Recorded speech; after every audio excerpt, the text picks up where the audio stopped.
I'm a fucking student of war. I know all the warriors from Charlemagne, Achilles, the #1 warrior of all warriors. From then Alexander, Napoleon, I know them all. I read them all, I studied them all. I know the art of fight, I know the art of war. That's all I ever studied. That's why I'm so feared. That's why they feared me when I was in the ring, because I was an annihilator. That's all I was born for. And now those days are gone. It's empty. I'm nothing. I'm working on being the art of humbleness. Can you believe in me? That's the reason why I'm crying, because I'm not that person no more. And I miss them. Because sometimes I feel like a bitch. Because I don't want that person to come out, because if he comes out, hell is coming with him.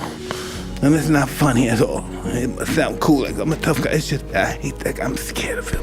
Life is beautiful, but you have to accept the good and the bad as being beautiful.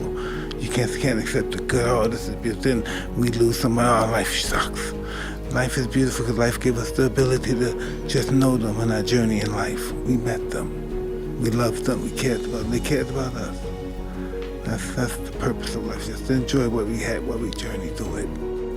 Because sometimes we don't understand, like, what is this thing? What is my purpose? Why am I here? Why do I have to go through this pain? Why do I have to go through this fear all the time? Why can't it just be peaceful all the time? Then it wouldn't be life. You know, it wouldn't be life. We have to take life at its term, life on life terms, not life on our terms. You know, we have to live life on life terms. I'm aware that a lot of people, like, you may watch me and may look up to me and think I'm a certain kind of guy, I'm a good guy, but they have to understand that I'm not worthy of praise. Only God is worthy of praise. It's true. And they do these things. I used to look at YouTube and I see guys have Mike Tyson, immortal, Mike Tyson, God, and I'm not worthy of that. You are, Mike. Hey, stop. I know me. You can think what you want, but I know. Not for somebody to praise me or anything, no. I'm always just Mike. I was one of those people that worship people because I had nothing. Imagine how low I had to be to worship a nothing. Somebody that's nothing, and I worship them. And that's why I live the life that I live now. Because you knew me 20 years ago, and that guy's kind of dead now. You know, but that wasn't easy. You know, that guy didn't want to leave. He wasn't leaving easy. He fought, screamed and cried and scratched all the way till he died. You know? And I'm very grateful. In order to succeed, they have to be flawed. They have to experience some kind of shame in their life that won't allow them to be in the position they believe was overwhelming to them psychologically and emotionally and physically. Even to this day, right now, I have to check myself. Always check myself. Yeah. You know, my wife is my consciousness. Yeah. Why is my masculinity in a woman?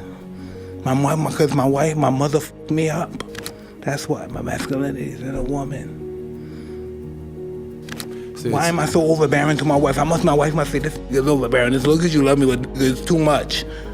I know she must think that. You have to be spirited and have gump and never give up and just deal with life. Is just a long line of puzzles that need to be solved. And then without that competition spirit, people are not going to do well. And they have to know about competition. Because without competition and train them, they give in under the slightest struggle. I'm very happy and I'm very proud of myself. I never understood my accomplishments as a human being until last year, perhaps. I never took myself serious, and last year I tried, and it turned out really well. Especially now, no one's gonna fight. People like talking now. They get on the stage, they get on YouTube, and they start talking. Yeah. And that's why some people are not made for handling criticism. They're just not made for. Some people go off the deep end once you criticize them. Yes. Some people just can't handle it. And some of the most powerful people in the world, they just can't handle it. They're not mature enough to handle criticism. My adversity inspired me to be more than what I truly was. Sometimes I get in my head and think I'm somebody, and then I'm easily offended. But when I know I'm nobody, I could never be offended. So I asked for this, and this is what he gave me. It's not like someone gave me something I didn't acquire. I wanted this life, I prayed for this life, and I received it. Something like this is all about change. You know, listen. You can't continue being a comedian if you're not sharpening your psychic up. Even when you're doing it right here, you're practicing your comedian act. You know, you have to continue to practice. The more you practice it, say if you practice it for a year, you'll be better if you only practice it for a month. So the more you do it, the better you become. Listen, the belief that you're going to come back is magnificent. Yeah. The belief to know that we're going to wake up in the morning. Imagine if we went into life like that. Greatness is the willingness to die. That's greatness. Like you see these guys, you know, forget about suicide guys. Forget about the guys. Just people that are decent people just decide to kill themselves. You know? What makes a person does that? And they do it at young age, 15, 16. And it's just, how do you say it? It's at 15, 20 years old, you experience enough life to realize, hey, I don't want to be here no more. It's something about yourself that you just hate so bad. Any kind of killing is a form of self-hate. If I'm killing somebody, it's just everything I say about it. If I call him a dirty, that's because I'm a dirty. If he's a, it's because I'm a bitch. We reflect of one another. That's why people are inspired by it. That's how come we get inspired. Because we're a reflection of one another. Yes. And they allow us to know what we can be. Every person, every insect, everybody was in that situation asking for help. It's walking too long, need for water. It's to yourself, oh God. Or we call whoever created that word, God. That's what the person said, oh this, oh God, oh this. Help me, please. I don't care. I've said that all my life. Yeah. I said that when I was in the stages of not believing. I said that. Yeah. God, I don't care, all the non-believers, all the atheists, when it's the last moment of our life, we say, oh God, please help us. Or whatever we call God, oh God, please help us. Or whatever we know that's bigger than us, we say, please help us. Even we don't believe, please help us. The moon, the sky, the birds, help us. Never stop believing in yourself. Ever. The power of belief is just invariable, impregnable. Power of belief. Confidence breeds success, and success breeds confidence. Confidence applied properly will surpass a genius. It's not like the belief. It's real shit. I'm only here because I believe.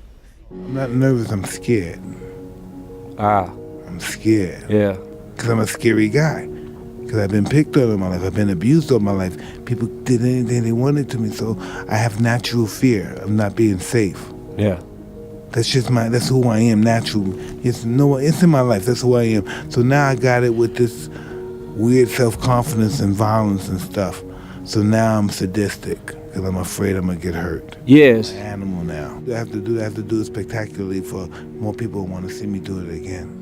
And more people did. The more I hurt them, the more spectacularly I hurt them, the better my life would be. Yep. And that's how my mindset was. And never run away from love. When love calls, you have to answer. Because if you don't, you'll be miserable for the rest of your life. That's just how it is. You're trying to defend yourself from life. It doesn't work, or you just wind up making a fool of yourself. What's going to happen is going to happen. Don't take life too serious. You stress too much. Worrying what somebody could think.